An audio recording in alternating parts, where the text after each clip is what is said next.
Introduction to Daniel. The book of Daniel is key to understanding biblical prophecy. In Daniel, many end-time events are presented, and other prophecies in the Bible can only be understood by reading Daniel. The prophet Daniel is also one of the finest examples of godly conviction and integrity.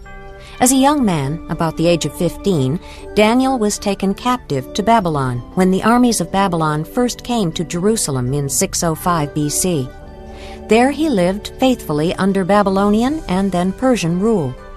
God used Daniel to encourage the other exiles to trust God, who controls all of history, and to say that God still had a future for his people. The book has two main parts. The book begins with stories about Daniel's life. Then a series of prophetic visions seen by Daniel show the rise and fall of several empires, beginning with Babylon.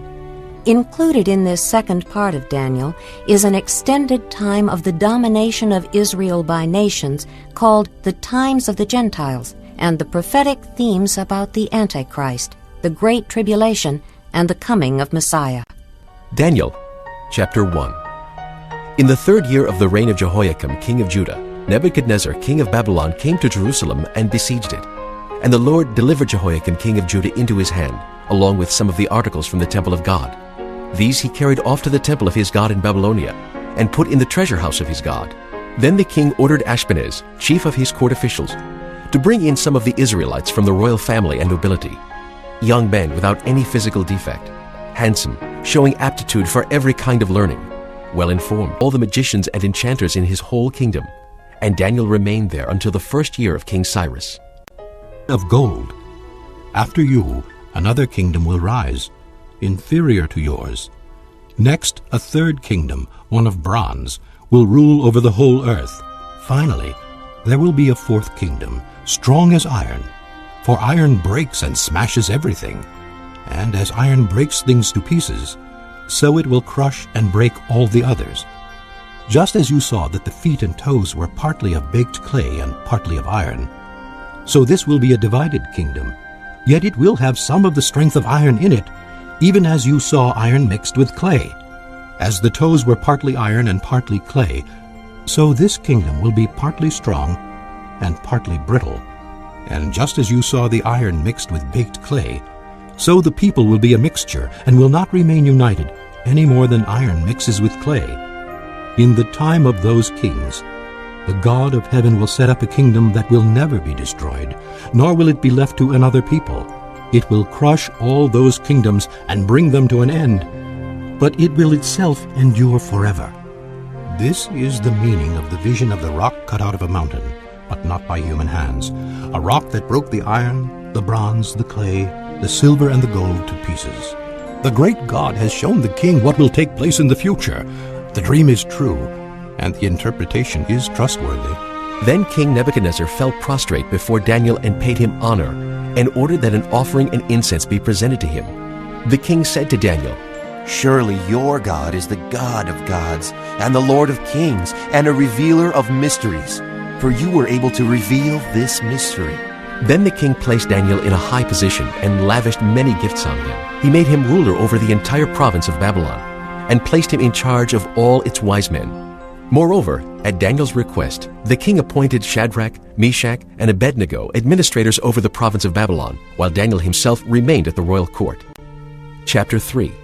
King Nebuchadnezzar made an image of gold, 90 feet high and 9 feet wide, and set it up on the plain of Dura in the province of Babylon. He then summoned the satraps, prefects, governors, advisors, treasurers, judges, magistrates, and all the other provincial officials to come to the dedication of the image he had set up. So the satraps, prefects, governors, advisors, treasurers, judges, magistrates, and all the other provincial officials assembled for the dedication of the image that King Nebuchadnezzar had set up, and they stood before it. Then the herald loudly proclaimed, "This is what you are commanded to do, O peoples, nations, and men of every language. As soon as you hear the sound of the horn, flute, zither, lyre, harp, pipes, and all kinds of music, you must fall down and worship the image of gold that King Nebuchadnezzar has set up. Whoever does not fall down and worship will immediately be thrown into a blazing furnace." Therefore, As soon as they heard the sound of the horn, flute, zither, lyre, harp, and all kinds of music, all the peoples, nations, and men of every language fell down and worshipped the image of gold that King Nebuchadnezzar had set up. At this time, some astrologers came forward and denounced the Jews. They said to King Nebuchadnezzar, O king, live forever. You have issued a decree, O king, that everyone who hears the sound of the horn, flute, zither, lyre, harp, pipes, and all kinds of music must fall down and worship the image of gold, and that whoever does not fall down and worship will be thrown into a blazing furnace. But there are some Jews whom you have set over the affairs of the province of Babylon, Shadrach, Meshach, and Abednego, who pay no attention to you, O king. They neither serve your gods nor worship the image of gold you have set up. Furious with rage, Nebuchadnezzar summoned Shadrach, Meshach, and Abednego. So these men were brought before the king, and Nebuchadnezzar said to them, Is it true, Shadrach, Meshach, and Abednego, that you do not serve my gods or worship the image of gold I have set up? Now, when you hear the sound of the horn, flute, zither, lyre, harp, pipes, and all kinds of music, if you are ready to fall down and worship the image I made, very good. But if you do not worship it, you will be thrown immediately into a blazing furnace. Then what God will be able to rescue you from my hand? Shadrach, Meshach, and Abednego replied to the king, O Nebuchadnezzar, we do not need to defend ourselves before you in this matter. If we are thrown into the blazing furnace, the God we serve is able to save us from it, and he will rescue us from your hand, O king. But even if he does not, we want you to know, O king, that we will not serve your gods or worship the image of gold you have set up. Then Nebuchadnezzar was furious with Shadrach, Meshach, and Abednego, and his attitude toward them changed. He ordered the furnace heated 7 times hotter than usual, and commanded some of the strongest soldiers in his army to tie up Shadrach, Meshach, and Abednego and throw them into the blazing furnace. So these men, wearing their robes, trousers, turbans, and other clothes, were bound and thrown into the blazing furnace. The king's command was so urgent, and the furnace so hot, that the flames of fire killed the soldiers who took up Shadrach, Meshach, and Abednego. And these 3 men, firmly tied, fell into the blazing furnace. Then King Nebuchadnezzar leaped to his feet in amazement and asked his advisers, Weren't there 3 men that we tied up and threw into the fire? They replied, Certainly, O king. He said, Look, I see 4 men walking around in the fire, unbound and unharmed, and a 4th looks like a son of the gods. Nebuchadnezzar then approached the opening of the blazing furnace and shouted, Shadrach, Meshach, and Abednego, servants of the Most High God, come out! Come here! So Shadrach, Meshach, and Abednego came out of the fire, and the satraps, prefects, governors, and royal advisers crowded around them. They saw that the fire had not harmed their bodies, nor was a hair of their heads singed. Their robes were not scorched, and there was no smell of fire on them. Then Nebuchadnezzar said, Praise be to the God of Shadrach, Meshach, and Abednego, who has sent his angel and rescued his servants. They trusted in him and defied the king's command, and were willing to give up their lives, rather than serve or worship any god except their own God.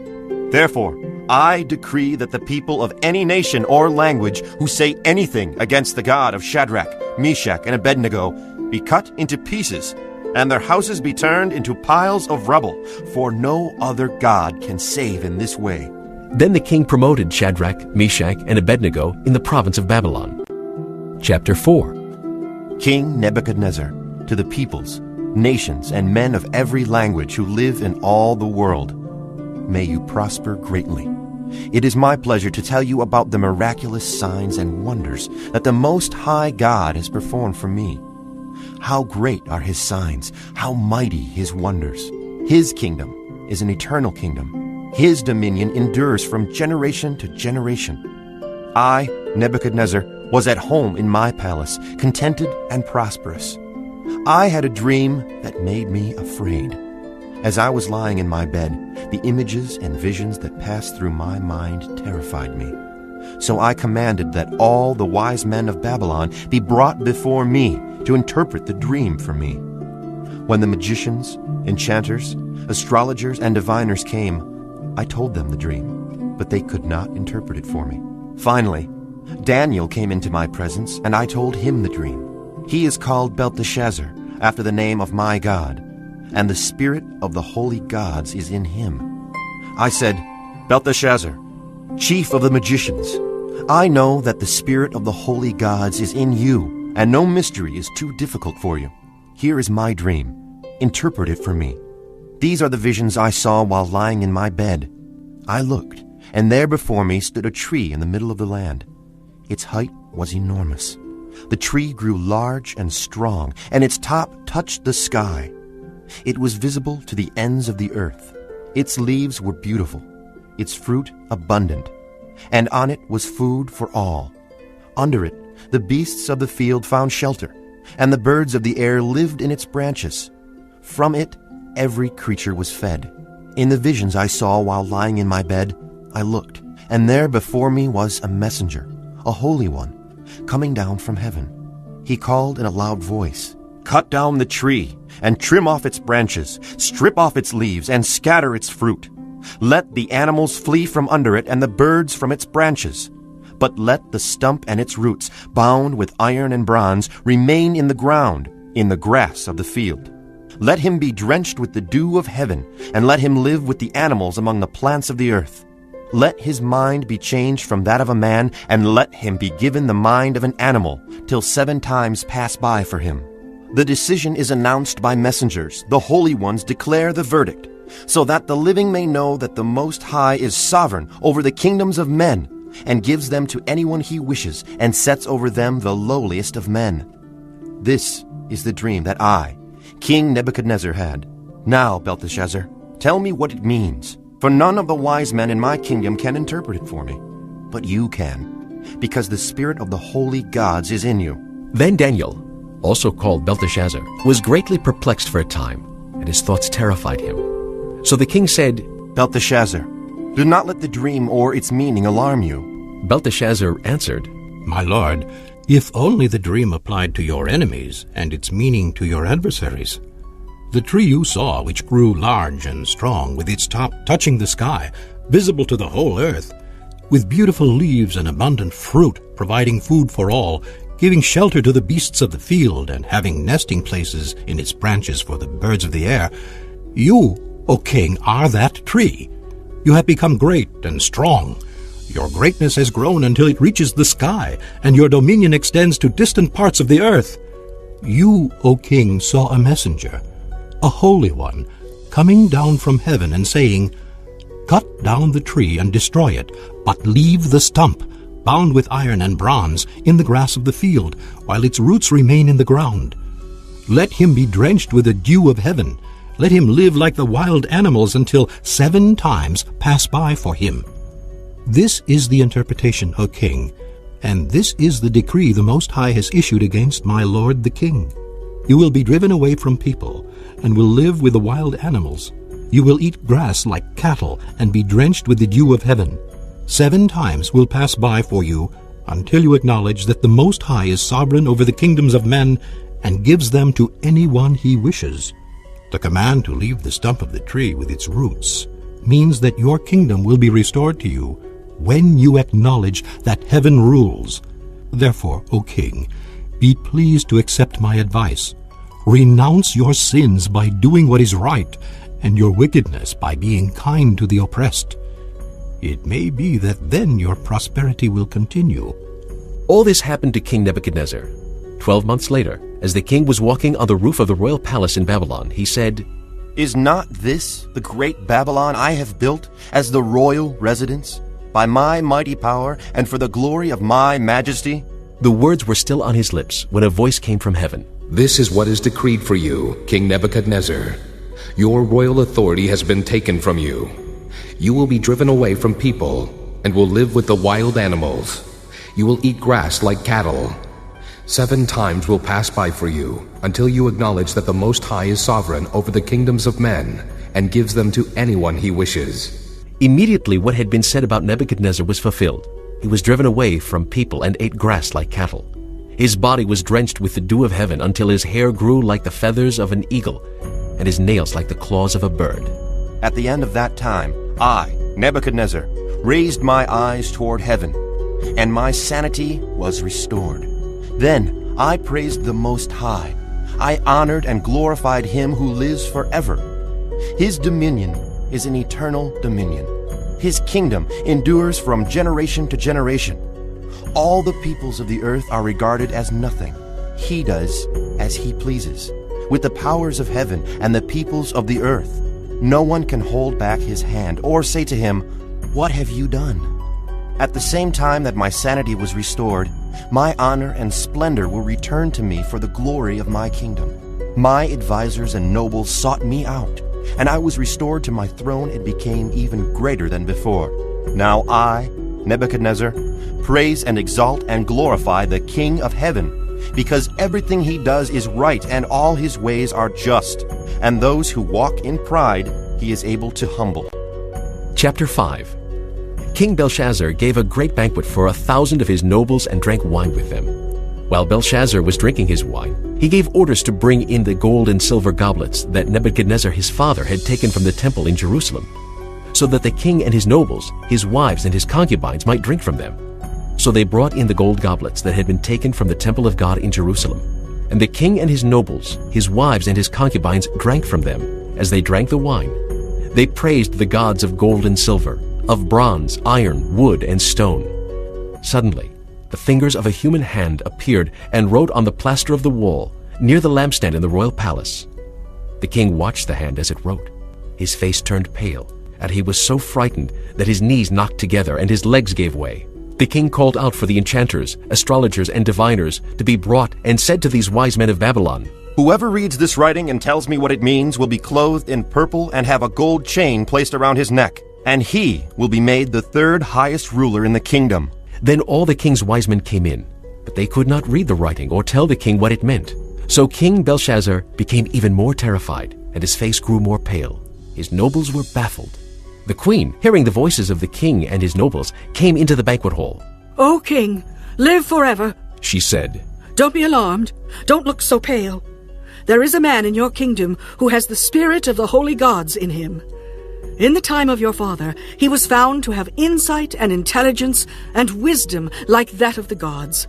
King Nebuchadnezzar, your father the king, I say, appointed him chief of the magicians, enchanters, astrologers, and diviners. This man Daniel, whom the king called Belteshazzar, was found to have a keen mind and knowledge and understanding, and also the ability to interpret dreams, explain riddles, and solve difficult problems. Call for Daniel, and he of bronze, iron, wood, and stone, which cannot see or hear or understand. But you did not honor the God who holds in his hand your life and all your ways. Therefore he sent the hand that wrote the inscription. This is the inscription that was written: Mene, Mene, Tekel, Parsin. This is what these words mean. Mene, God has numbered the days of your reign and brought it to an end. Tekel, you have been weighed on the scales and found wanting. Pires, your kingdom is divided and given to the Medes and Persians. Then at Belshazzar's command, Daniel was clothed in purple. A gold chain was placed around his neck, and he was proclaimed the third highest ruler in the kingdom. That very night, Belshazzar, king of the Babylonians, was slain, and Darius the Mede took over the kingdom at the age of 62. This concludes Disc 45.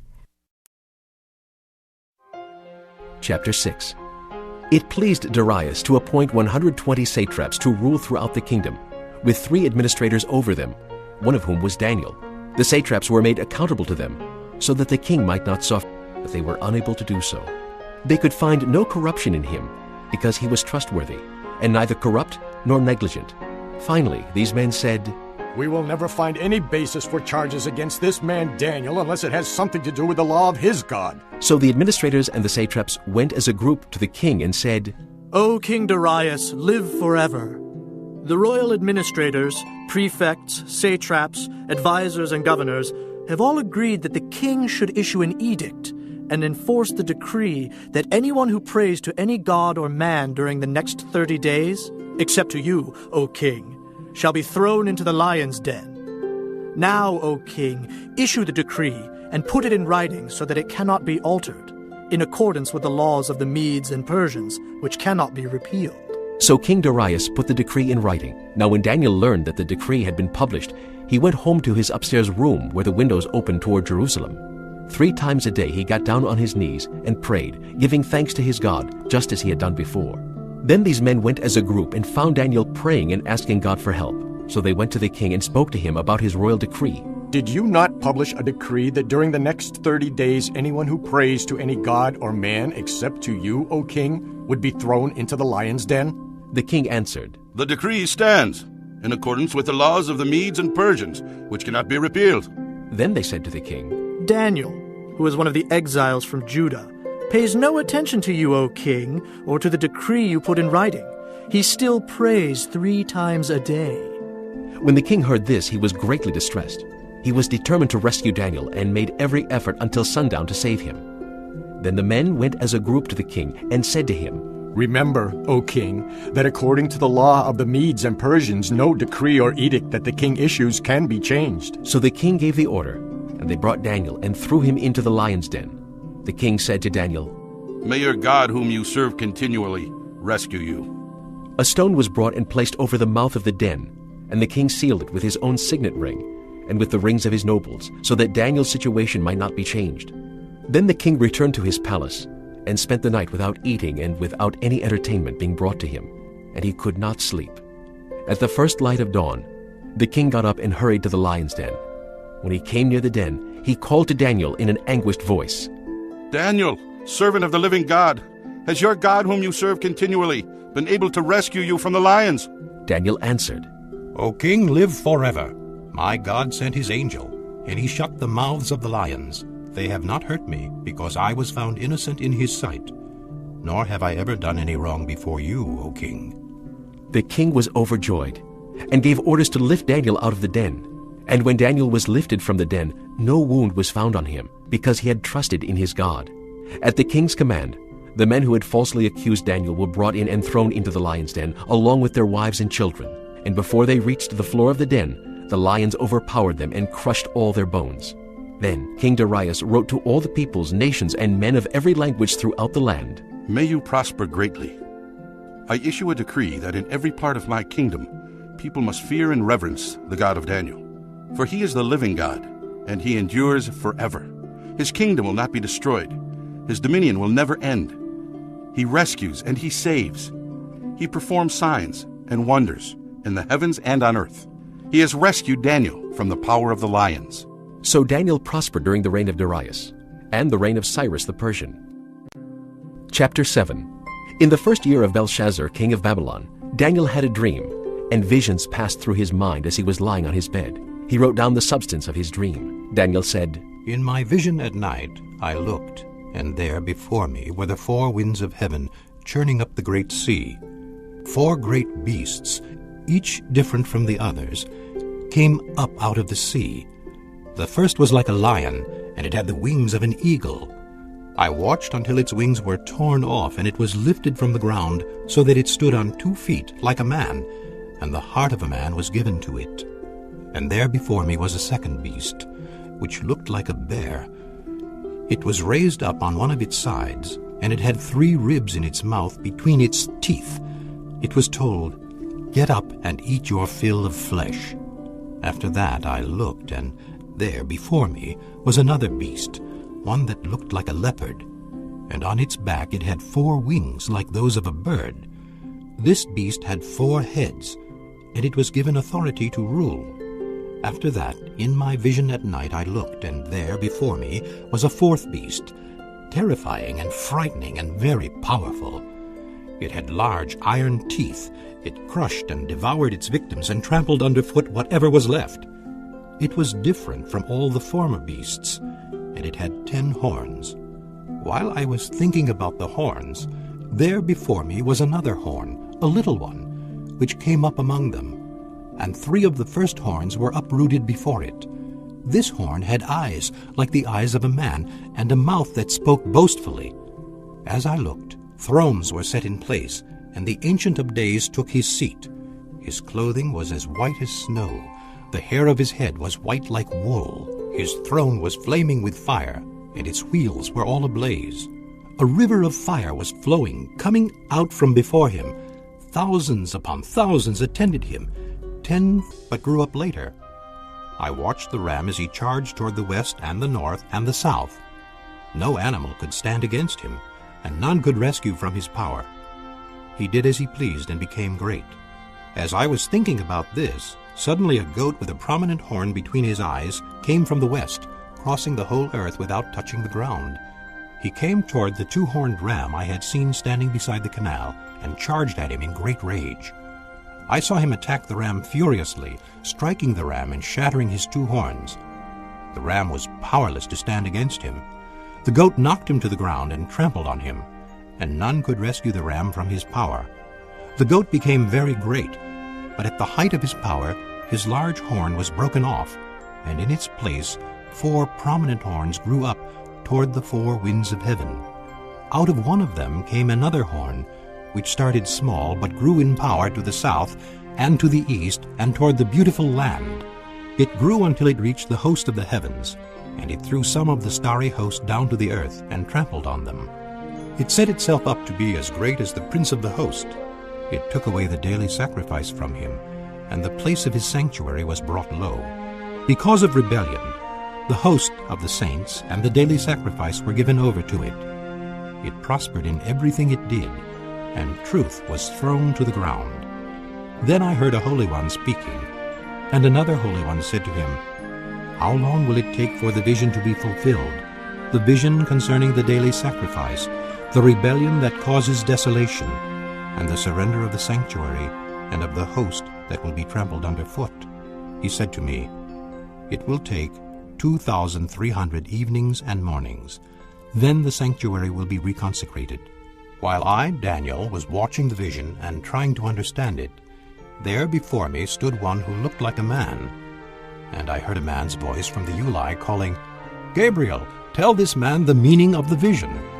As he came near the place where I was standing, I was terrified and fell prostrate. "Son of man," he said to me, "understand that the vision concerns the time of the end." While he was speaking to me, I was in a deep sleep with my face to the ground. Then he touched me and raised me to my feet. He said, "I'm going to tell you what will happen later in the time of wrath, because the vision concerns the appointed time of the end. The two-horned ram that you saw represents the kings of Media and Persia. The shaggy goat is the king of Greece, and the large horn between his eyes is the first king. The 4 horns that replaced the one that was broken off represent 4 kingdoms that will emerge from his nation, but will not have the same power. In the latter part of their reign, when rebels have become completely wicked, a stern-faced king, a master of intrigue, will arise. He will become very strong, but not by his own power. He will cause astounding devastation and will succeed in whatever he does. He will destroy the mighty men and the holy people. He will cause deceit to prosper, and he will consider himself superior. When they feel secure, he will destroy many and take his stand against the Prince of Princes. Yet he will be destroyed, but not by human power. The vision of the evenings and mornings that has been given to you is true, but seal up the vision, for it concerns the distant future." I, Daniel, was exhausted and lay ill for several days. Then I got up and went about the king's business. I was appalled by the vision. It was beyond understanding. Chapter 9. In the first year of Darius, son of Xerxes, a Mede by descent, who was made ruler over the Babylonian kingdom, in the first year of his reign, I, Daniel, understood from the Scriptures, according to the word of the Lord given to Jeremiah the prophet, that the desolation of Jerusalem would last 70 years. So I turned to the Lord God and pleaded with him in prayer and petition, in fasting, and in sackcloth and ashes. I prayed to the Lord my God and confessed, "O Lord, the great and awesome God, who keeps his covenant of love with all who love him and obey his commands, we have sinned and done wrong. We have been wicked and have rebelled. We have turned away from your commands and laws. We have not listened to your servants the prophets, who spoke in your name to our kings, our princes, and our fathers, and to all the people of the land. Lord, you are righteous. But this day we are covered with shame, the men of Judah and people of Jerusalem and all Israel, both near and far, in all the countries where you have scattered us because of our unfaithfulness to you. O Lord, we and our kings, our princes, and our fathers are covered with shame because we have sinned against you. The Lord our God is merciful and forgiving, even though we have rebelled against him. We have not obeyed the Lord our God, or kept the laws he gave us through his servants the prophets. All Israel has transgressed your law and turned away, refusing to obey you. Therefore the curses and sworn judgments written in the law of Moses, the servant of God, have been poured out on us, because we have sinned against you. You have fulfilled the words spoken against us and against our rulers, by bringing upon us great disaster. Under the whole heaven, nothing has ever been done like what has been done to Jerusalem. Just as it is written in the law of Moses, all this disaster has come upon us. Yet we have not sought the favor of the Lord our God by turning from our sins and giving attention to your truth. The Lord did not hesitate to bring the disaster upon us, for the Lord our God is righteous in everything he does.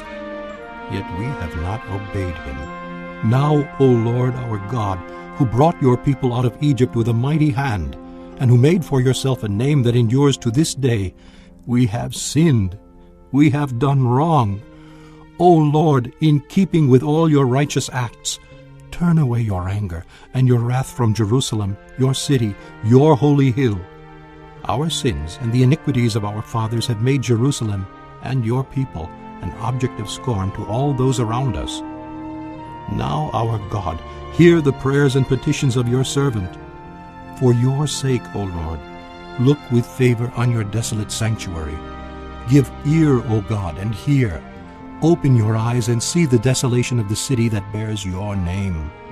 We do not make requests of you because we are righteous, but because of your great mercy. O Lord, listen. O Lord, forgive. O Lord, hear and act. For your sake, O my God, do not delay, because your city and your people bear your name. While I was speaking and praying, confessing my sin and the sin of my people Israel, and making my request to the Lord my God for his holy hill, while I was still in prayer, Gabriel, the man I had seen in the earlier vision, came to me in swift flight about the time of the evening sacrifice. He instructed me and said to me, Daniel, I have now come to give you insight and understanding. As soon as you begin to pray, an answer was given, which I have come to tell you, for you are highly esteemed. Therefore, consider the message and understand the vision. 70 sevens are decreed for your people and your holy city to finish transgression, to put an end to sin, to me against them, except Michael, your prince. Chapter 11. And in the first year of Darius the Mede, I took my stand to support and protect him. Now then, I tell you the truth. 3 more kings will appear in Persia, and then a 4th, who will be far richer than all the others. When he has gained power by his wealth, he will stir up everyone against the kingdom of Greece.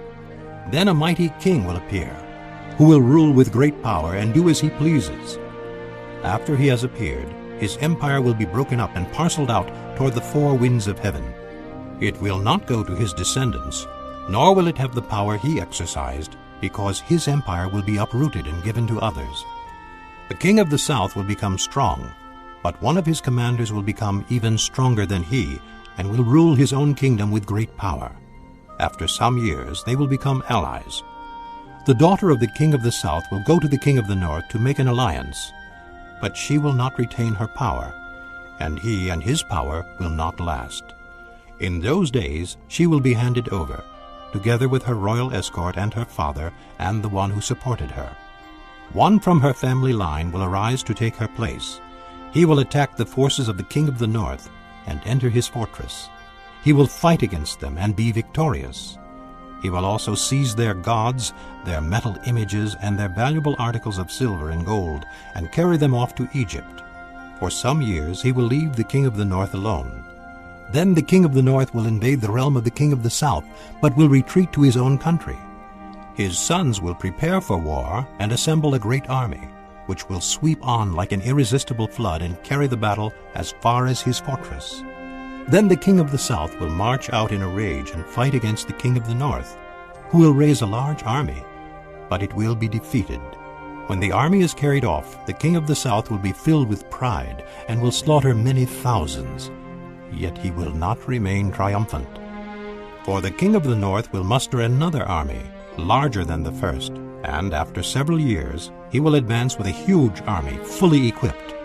In those times, many will rise against the king of the south. The violent men among your own people will rebel in fulfillment of the vision, but without success. Then the king of the north will come and build up siege ramps and will capture a fortified city. The forces of the south will be powerless to resist. Even their best troops will not have the strength to stand. The invader will do as he pleases. No one will be able to stand against him. He will establish himself in the beautiful land and will have the power to destroy it. He will determine to come with the might of his entire kingdom and will make an alliance with the king of the south. And he will give him a daughter in marriage in order to overthrow the kingdom. But his plans will not succeed or help him. Then he will turn his attention to the coastlands and will take many of them. But a commander will put an end to his insolence and will turn his insolence back upon him. After this, he will turn back toward the fortresses of his own country, but will stumble and fall, to be seen no more. His successor will send out a tax collector to maintain the royal splendor. In a few years, however, he will be destroyed, yet not in anger or in battle. He will be succeeded by a contemptible person who has not been given the honor of royalty. He will invade the kingdom when its people feel secure, and he will seize it through intrigue. Then an overwhelming army will be swept away before him. Both it and a prince of the covenant will be destroyed. After coming to an agreement with him, he will act deceitfully, and with only a few people, he will rise to power. When the richest provinces feel secure, he will invade them, and will achieve what neither his fathers nor his forefathers did. He will distribute plunder, loot, and wealth among his followers. He will plot the overthrow of fortresses, but only for a time. With a large army he will stir up his strength and courage against the king of the south. The king of the south will wage war with a large and very powerful army, but he will not be able to stand because of the plots devised against him. Those who eat from the king's provisions will try to destroy him. His army will be swept away, and many will fall in battle. The two kings, with their hearts bent on evil, will sit at the same table and lie to each other, but to no avail, because an end will still come at the appointed time. The king of the north will return to his own country with great wealth, but his heart will be set against the holy covenant. He will take action against it, and then return to his own country. At the appointed time he will invade the south again, but this time the outcome will be different from what it was before. Ships of the western coastlands will oppose him, and he will lose heart. Then he will turn back and vent his fury against the Holy Covenant. He will return and show favor to those who forsake the Holy Covenant. His armed forces will rise up to desecrate the temple fortress and will abolish the daily sacrifice. Then they will set up the abomination that causes desolation. With flattery he will corrupt those who have violated the covenant. But the people who know their God will firmly resist him. Those who are wise will instruct many, though for a time they will fall by the sword or be burned or captured or plundered.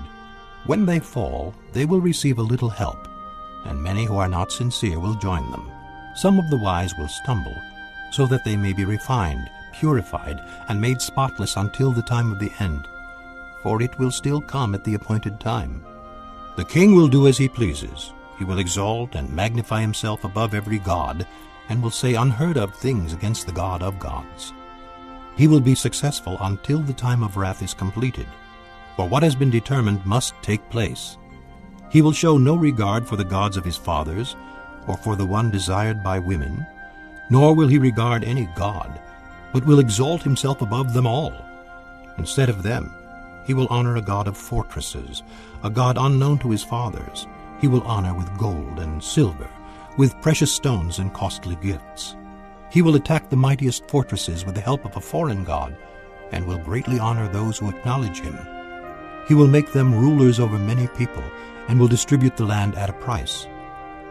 At the time of the end, the king of the south will engage him in battle, and the king of the north will storm out against him with chariots and cavalry and a great fleet of ships.